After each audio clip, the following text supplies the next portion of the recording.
Hello friends, পরীক্ষা প্রস্তুতি YouTube চ্যানেলে সকল দর্শক বন্ধুকে স্বাগতম। আজকে আমি চলে এলাম একটি বিগ ব্রেকিং নিউজ নিয়ে সকলের সামনে। সকল দর্শক বন্ধুকে বলবো, যারা এখনও পরীক্ষা প্রস্তুতি ইউটিউব চ্যানেলটিকে সাবস্ক্রাইব করেননি, তারা অবশ্যই চ্যানেলটিকে সাবস্ক্রাইব করে চ্যানেলটির পাশে থাকুন এবং বেল আইকনটি প্রেস করে দিন। আজকে আমি যে সংক্রান্ত ভিডিওটি করেছি সেটি হলো সুপ্রিম কোর্টে 2016 এসএলএসটি চাকরি বাতিল মামলার আগামীকাল রায়দান। হ্যাঁ বন্ধুরা, আগামীকাল রায়দান হতে চলেছে সুপ্রিম কোর্টের প্রধান বিচারপতির এজলাসে সকাল 10:30টার সময়। সেই প্রসঙ্গেই আজকে এই ভিডিওটি।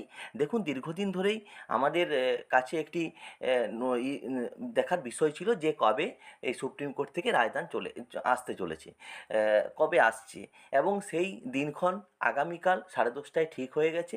আমরা বা আমাদের সকলের নজর থাকবে সুপ্রিম কোর্টের প্রধান বিচারপতির এজলাসে সকাল 10:30টার থেকে।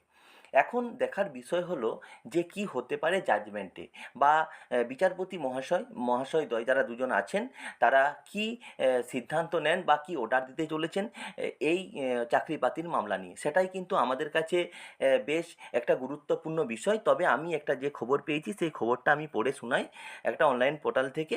আগামীকাল সুপ্রিম রায়দান।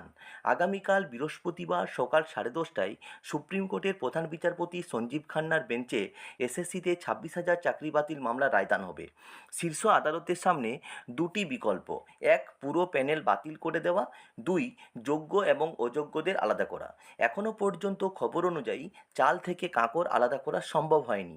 সেক্ষেত্রে আগামীকাল প্রধান বিচারপতির বেঞ্চ প্যানেল বাতিল করে কিনা সেটাই দেখার।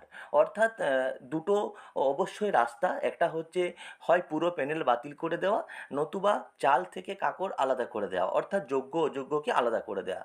এখন এই অনলাইন পোর্টাল অনুযায়ী যা খবর, যে চাল থেকে কাঁকর অর্থাৎ যোগ্য অযোগ্য আলাদা করা সম্ভব হয়নি।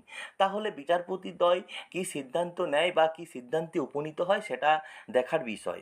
আরেকটা জায়গায় আমরা আসি, এখানে আপনার যে জাজমেন্ট হবে তারই যে নমুনাটা সেটা আমরা দেখতে পাচ্ছি। 1501 নম্বর সিরিয়ালে আছে, কুণাল বাবু এখানে আছেন।